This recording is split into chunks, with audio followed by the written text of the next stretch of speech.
Hello and welcome back to the Lawless Legion and our Bandit Lord series. So I'm going to be raiding the village right here because this actually has a bunch of grain. And I don't know whether you noticed, but down in the bottom right, we've got a bit of a food shortage situation. And so I'm going to attempt to see if I can get as much from it as much from this village raid as I possibly can, at least.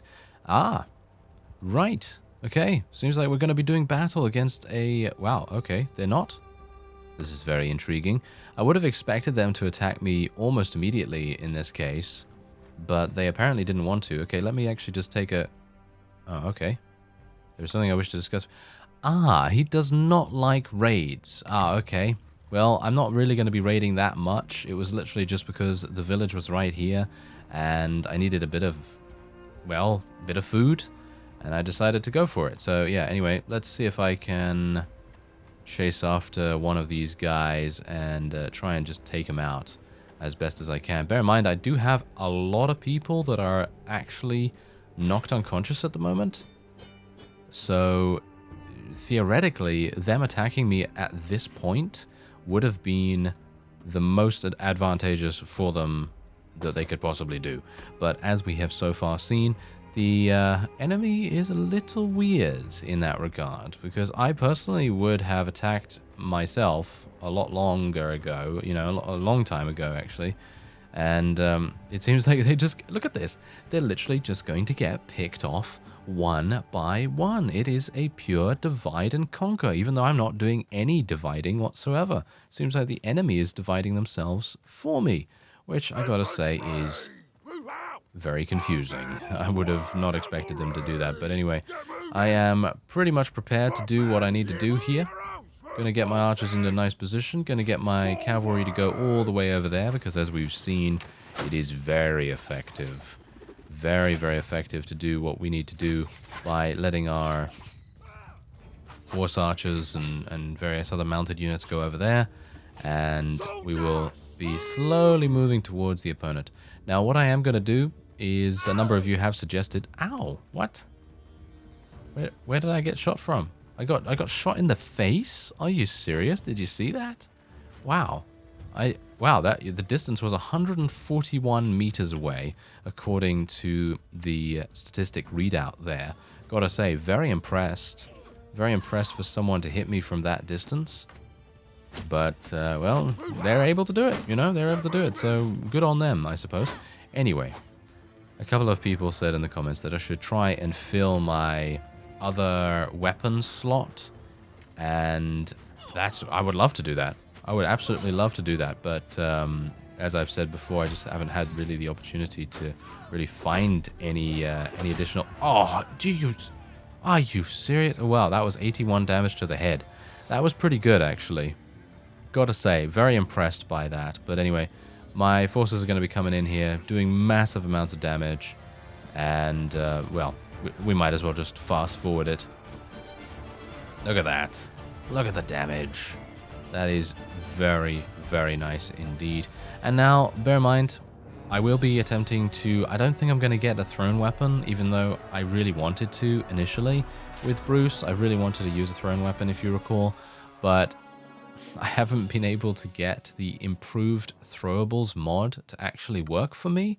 I don't know why that is, because initially it was actually working. I checked it. I actually checked it in my tests before I even started the series, and it was working. No problem at all. And I thought, oh, that's great. You know, it's working. That's fantastic, because that means that I would have had more throwing weapons in each stack of javelins or axes or whatever you want to use in that particular situation. But unfortunately, when I started the actual series, I noticed that all of the thrown weapons had somehow reverted back to their normal values, which is weird. I don't know why that would be the case. Anyway, I'm actually just going to auto-resolve this guy as well, because I'm pretty low in HP as it is, so I just want to get this guy out of the way as soon as possible. And what we're actually going to do is I will be heading on over and speaking to the party nearby. Who is this? Wusa. Okay, come on, Wusa. I would like to speak to you after you're done with that raid. He's obviously got an amazing amount of roguery skills, so he's perfect for raiding villages and damaging the economy of our opponent.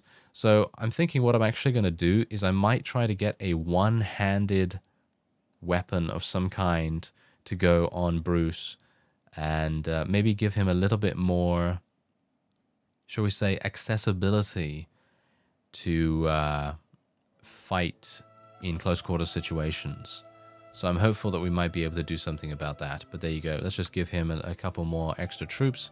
And I think what I'm going to do now is we'll go over to this castle, which is an Aserai castle, hilariously enough. Oh, there's Pharaon. Pharaon's running around with 489. Okay, well, that's interesting, isn't it?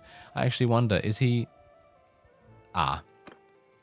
Yes, he is actually besieging that town, which is very bad, because I'm very far away, and that is where we need to go. As you can see, he's actually going to make it there in time. How many do we have there? 69. Haha. Yes, exactly. 69. Okay, so I don't exactly know whether we're going to be able to defeat this guy. I know that we have defeated large armies in the past, but I don't know what he's got. Let's have a look. Wow. 209 recruits. Are you serious? You know, I kind of want to go to a hideout. Did you think I can go to this hideout and then return here in time to be able to defend the city? That is looking not so likely in my opinion, but let's try it. It's not that far away. The hideout isn't that far, so we might be able to make it there in time. I mean, how fast is he going to be to actually, you know, make his siege weapons and things like that? I mean, he's not going to be that fast, is he? Maybe he is. That would be pretty awful. Okay, well, let's just get a whole bunch more of these cavalry units. I feel like the cavalry is actually probably the best, because if you think about which one is going to be the most powerful. Okay, so it seems like they are actually attacking now. Okay, so I will have to go in against them. Oh, look at him! Wusa! Wusa, the prince of the Lawless Legion, has taken 2 enemy vassals prisoner. What an amazing beast he is. Okay, so I will have to head in here. Let me actually just take a quick look at my character screen. Yeah, we do have tactics leveled up. Okay, so your infantrymen deal 50% more damage to cavalry. Your cavalry deal 50% more damage to archers. That is insane. I have so many cavalry, it should really make a huge difference here. There we go. And I think that is actually it. Oh, there we go. This guy's actually leveled up too. Alright, so I thought I would show you the power level disparity here, just literally so that you can see exactly what's going on. And it's so funny because we have the garrison actually on our side, helping us out, which is kind of overkill, like no one's business pretty much. But I mean, you can see here, 455, and their power level is so dramatically bad. I think I'd probably be able to even go into an auto-resolve battle and still achieve victory, but I don't know. So that's why I'm going in here manually, because you never know. Sometimes just literally because you have the power level advantage, that doesn't actually mean that you're going to achieve any kind of victory, because the numbers are not really represented in the power level. The power level is just representing the combat strength of each force, and while the power level of our opponent is so completely bad in comparison to ours, that does not mean that they are going to be pushovers, you know? It doesn't mean that they're going to be super easy to defeat.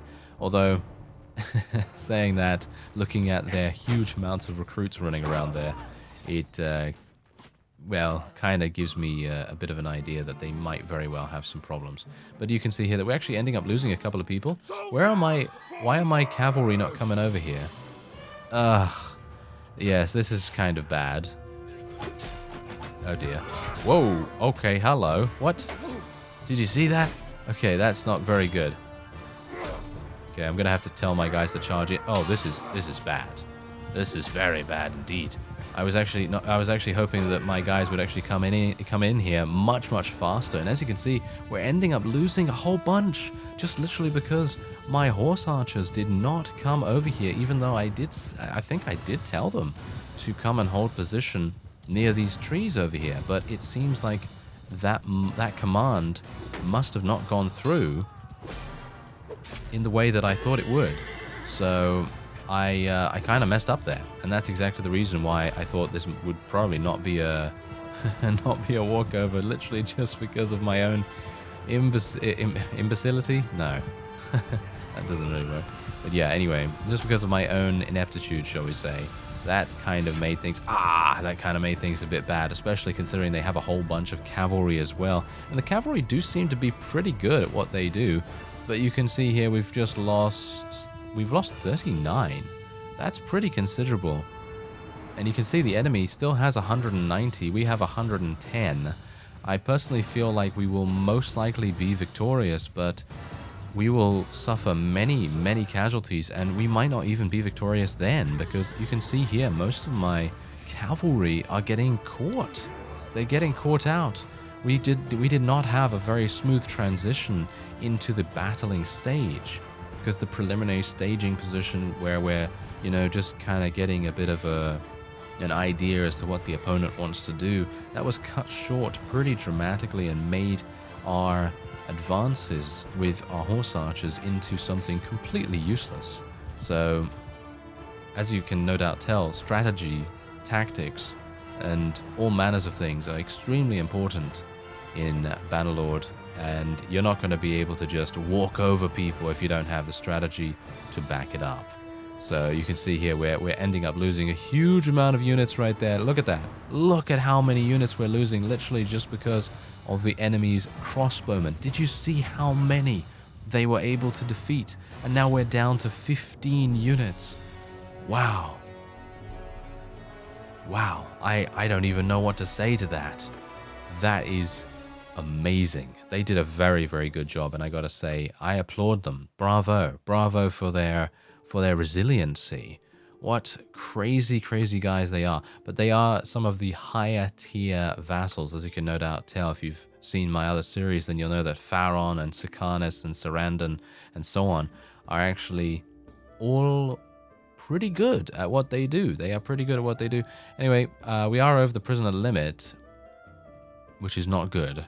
So I will have to head into my town very quickly here, and I will have to place them in the dungeon. So let's do that. Manage the prisoners. There we go. Okay, so yeah, we're gonna have to put them all in here. Boom. And I'm hoping. How many are we? Yeah. Okay, we're recruiting that much. Okay, that's pretty good. So let's actually train some people. Let's train them to tier 3. I think that's perfectly fine. And we can go into the trade screen now as well. Let's see if they have any money here. Yes, they have some money now, which is quite nice. Okay, so I will sell all of this. And they have no more money. Well, that was quick, wasn't it? All right, well, I think what I'm going to do is I'm going to put a one-handed weapon on, and then I will automatically upgrade myself because we have so much... What? That's the best? Are you serious? That is literally the best sword that I can get here? Apparently it is.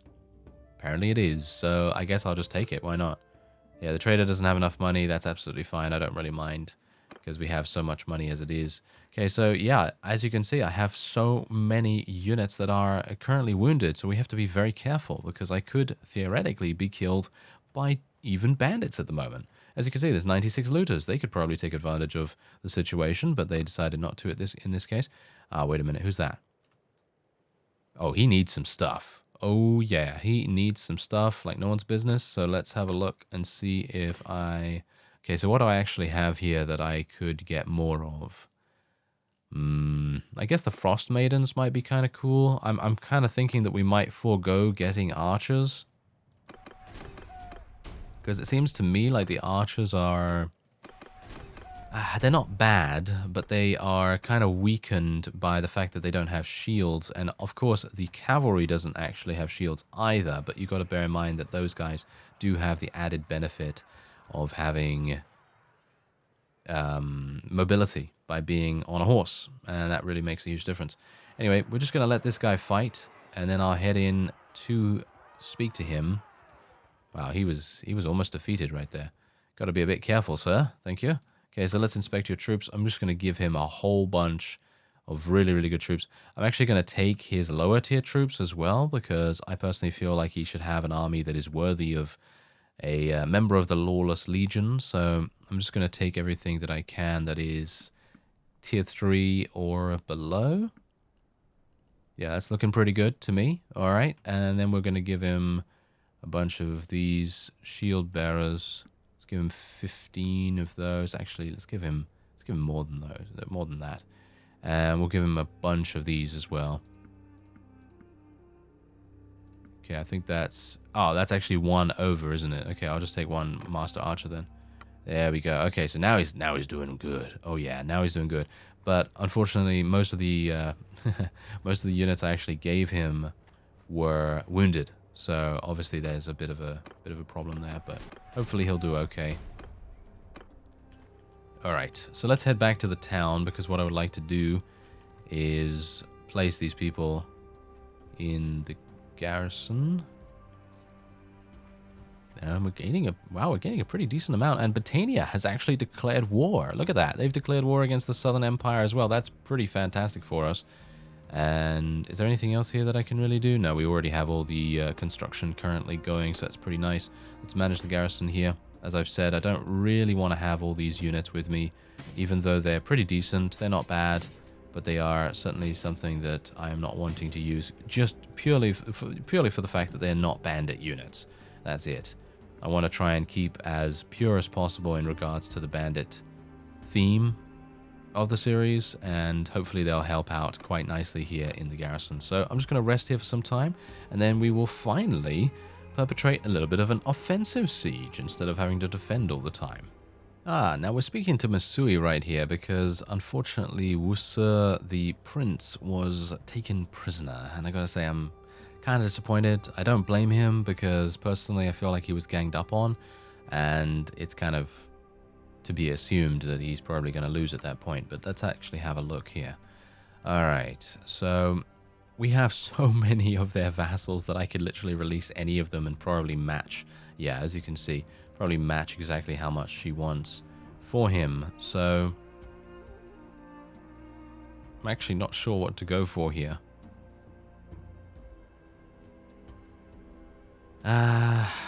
I could release this. Wow, he has no value whatsoever, that fellow. What about this guy? No, this guy. You know what? Let's just release Oros, and then we'll just take a huge amount of money for it. There we go. That's perfectly fine for me. Now, next time I see Wusser, I'm gonna try and still give him some units that he can use, and hopefully that will increase his likelihood of being extremely effective. Now you can see here that I've actually bypassed the castle completely, and that might have been a mistake, but I decided to do it literally just because I felt, hey, why should I go for the castle when it has the same amount of units in the garrison as the town? And bear in mind that, of course, the town does have more wall HP, so it is going to be much more difficult, but I think it is going to pay off just that much more in the long run. So if we can do a lot of damage here, then we might have a good opportunity to take it and actually get some really, really nice rewards for it as well, because every single week we're going to be gaining taxes, we're going to be getting tariffs and rent and all that wonderful stuff, and as a result we're then going to be able to afford more things. We're going to be able to afford more of everything, really, you know, more good units, more better garrisons, and obviously to be able to help out our own vassals as well. Technically they're not vassals, but I'm just calling them that because they're parties, you know. Anyway, I guess I'll just take the 8,000 for this guy.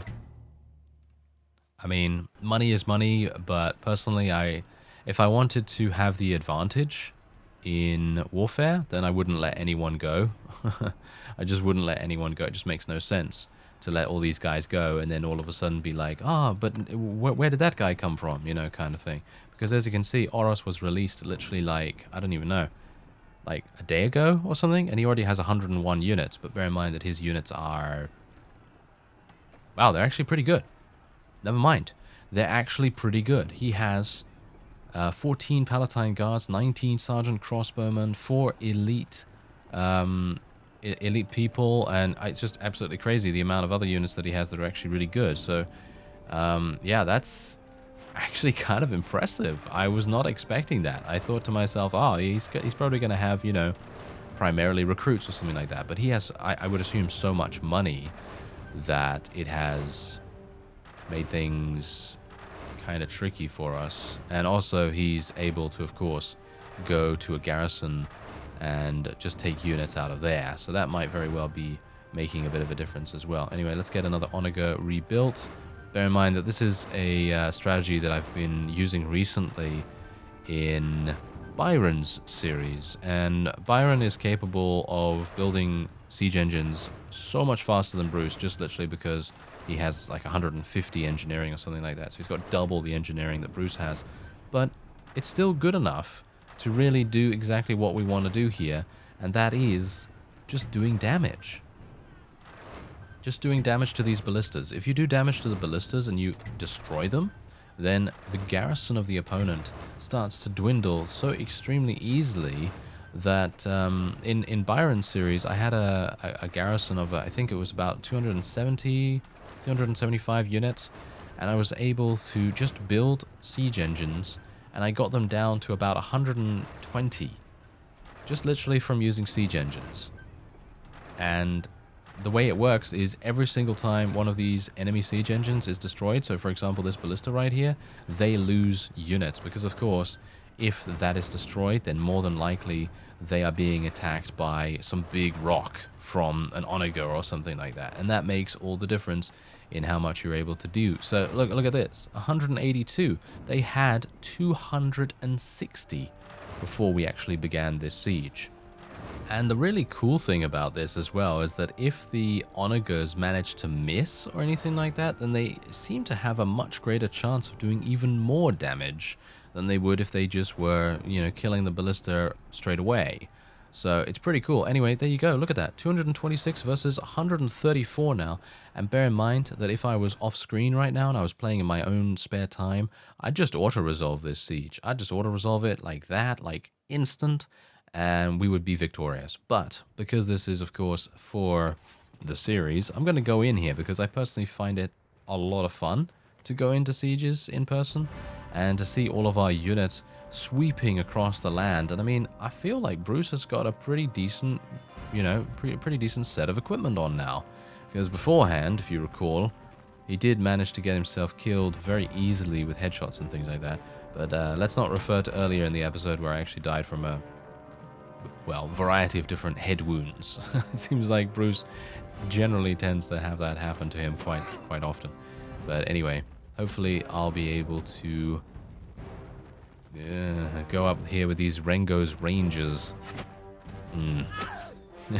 Yeah, I think you can kind of tell that I'm not entirely convinced that the Rengo's Rangers are that good in comparison to the other bandit units.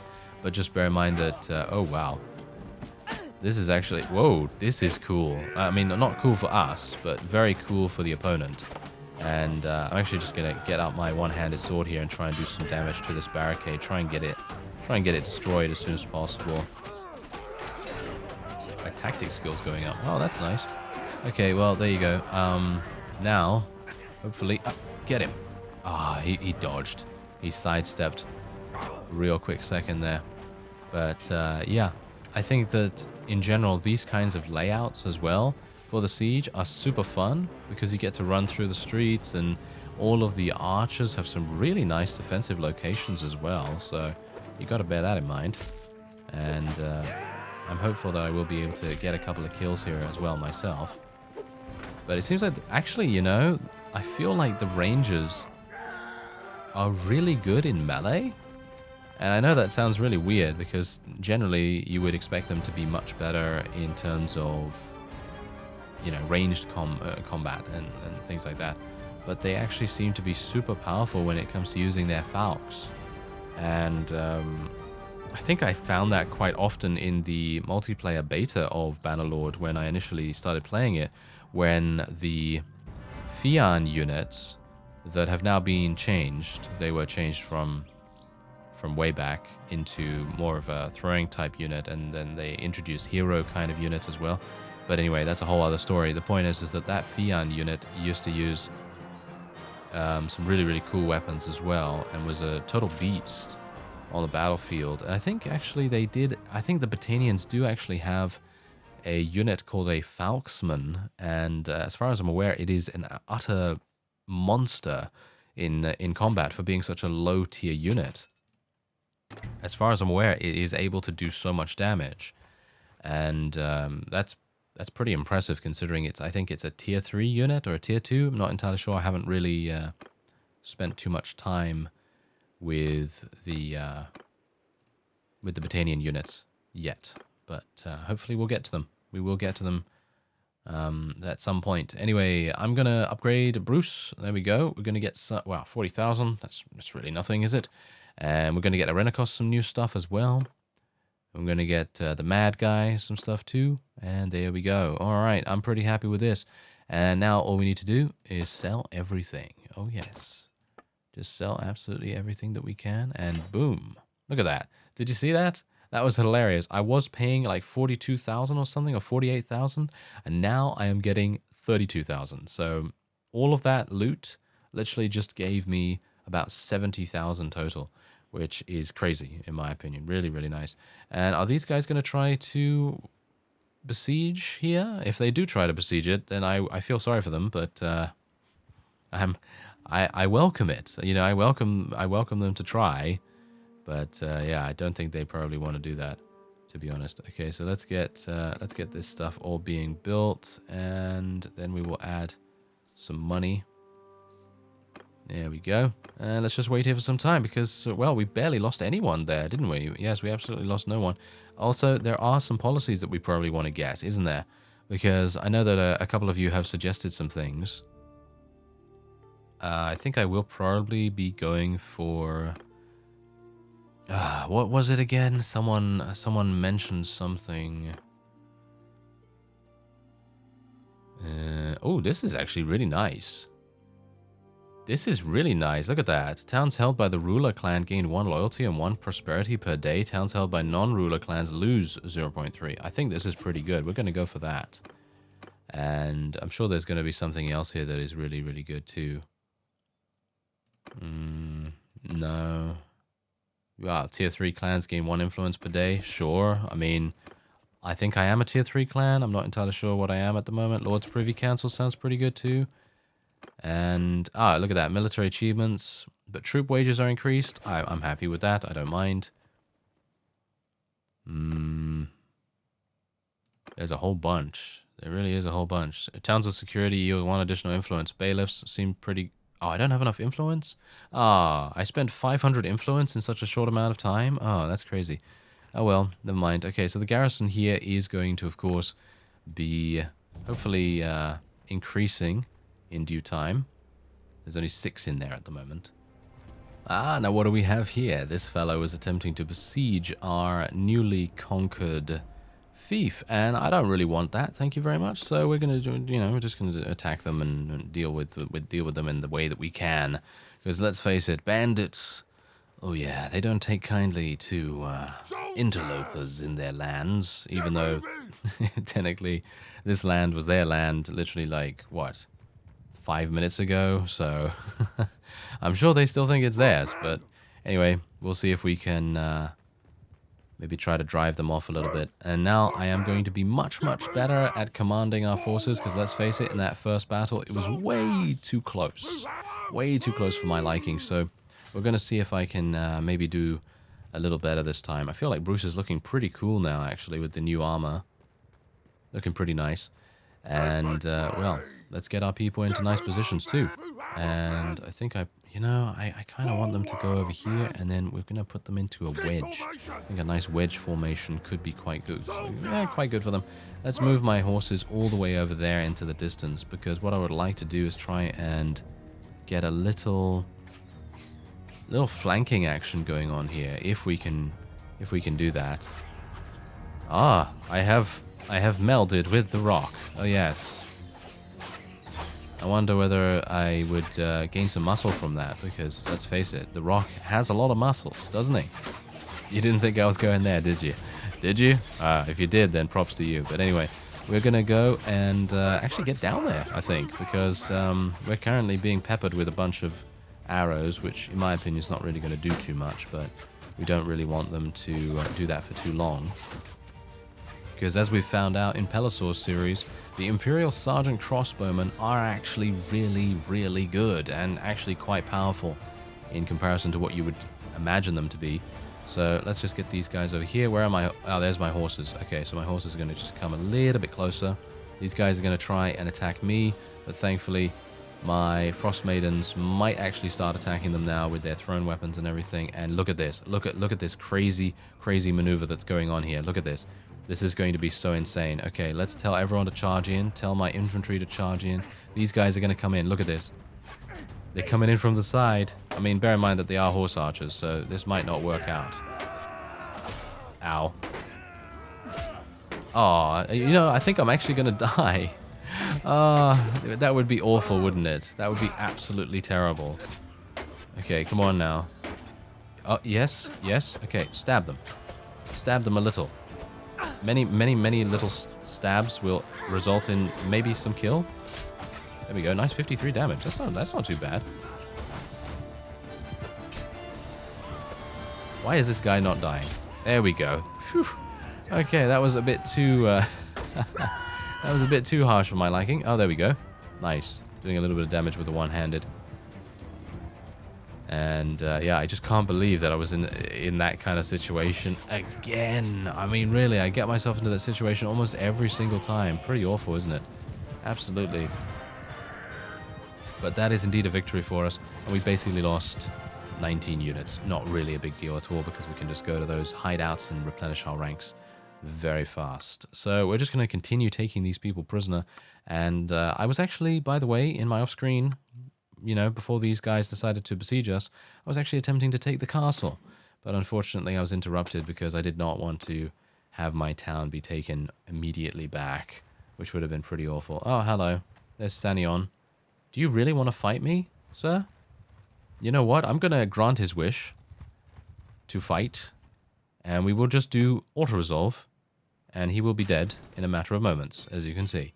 Wow, that was actually much faster than I anticipated. I thought he was going to put up much more of a fight than that, but okay. That's fine with me. I don't mind. All the loot coming to me. Oh, yes. Very nice indeed. Okay, so this has 252. It did have 300, but as I said, I already took out a couple of the garrison, and we're starting to expand. A little bit. A little. I'm kind of disappointed with our expansion speed, to be honest. I feel like I should be much further along, but I guess that is literally just because of so many different armies and vassals coming out of nowhere and, you know, trying to throw a wrench in the works, or a spanner in the works, as you may want to say. But anyway, that will be it for this episode. I thank you very much for watching, and I will see you next time.